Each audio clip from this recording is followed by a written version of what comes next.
మీ feeling ఏంటి? రాజేంద్ర ప్రసాద్ గారి feeling ఏంటి? ముందు మీ ప్రశ్నలన్నీ చాలా చక్కగా ఉన్నాయి. అందులో చాలా ఒక సీరియస్నెస్ ఉంది, ఒక కమిట్మెంట్ ఉన్నాయి మీ ప్రశ్నల్లో. మీ ప్రశ్నలన్నిటికీ చాలా సంతోషం, చాలా థ్యాంక్స్.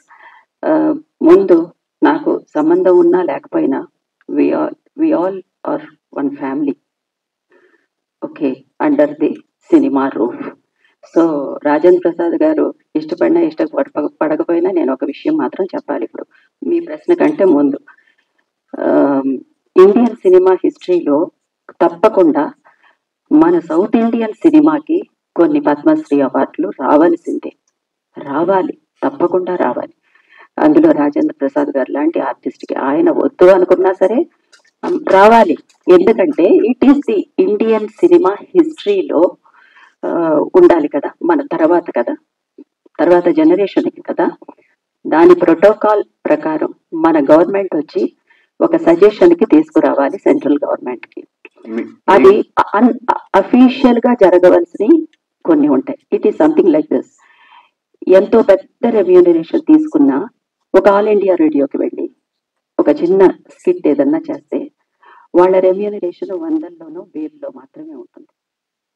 మనం 1 lakh తీసుకున్నామంటే 150 రూపీస్, లేకపోతే 1500 రూపీస్, ఇలాగే ఉంటుంది. They are protocol is that.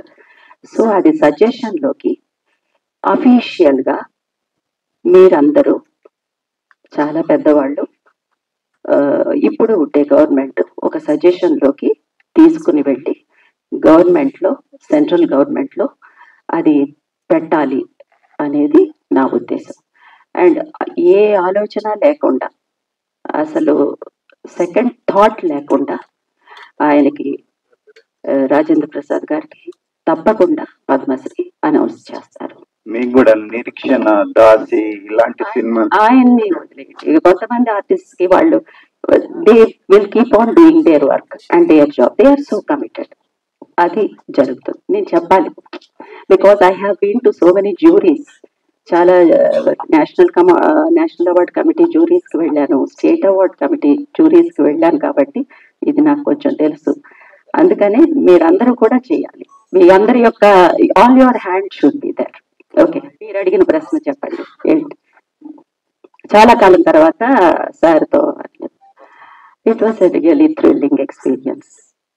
చాలా 100 days దాటి ఆడిన సినిమా లేడీస్ టైలర్. ఆ టైంలోనే the kind of commitment he had, the love he had for cinema, the passion he had for cinema, the sensibilities he had for cinema, and how sensitive he is. అది చాలా dimensions ఉన్న character అయింది. ఒక normal common heroine నేను అంతే ఆ సినిమాలో, కానీ చాలా డైమెన్షన్స్ ఉన్న క్యారెక్టర్ రాజేంద్ర ప్రసాద్ గారిది లేడీస్ టైలర్ లో. So it was one of the popular and very very entertaining film. I'm very happy with that film. నేను ఇందాక చెప్పినట్టు నా ట్రాక్ కాస్త మారింది. అంతేకాకుండా నేను నా మైనస్లు ఏమిటి, నా ప్లస్లు ఏమిటి అని తెలిసిన ఆర్టిస్ట్ని. నాకు makeup is a very big problem to me, because makeup ఎక్కువ వేసుకోలేను. కానీ కమర్షియల్ ఆర్టిస్ట్ మేకప్ తోనే ఎగ్జిస్ట్ అవుతారు, అది తప్పులేదు కదా. So whatever suits me, I should do that. I should be aware of that. I should be really aware of నేనేం చేస్తే బాగుంటుంది, నేనేం చేయకపోతే బాగుంటుంది అనే ఒక అవగాహనతోనే కదా చెయ్యాలి. అందుకని నాకు ఏది సూట్ అవుతుందో అది మీరి, ఏదో ఎప్పుడైనా ఒక రాంగ్ ఫిల్మ్స్ అనేవి పడుతూనే ఉన్నాయి. ఒకటి అనుకుని ఇంకోటి వెళ్ళడం, ఏదో అలాంటివి జరుగుతూ ఉన్నాయి.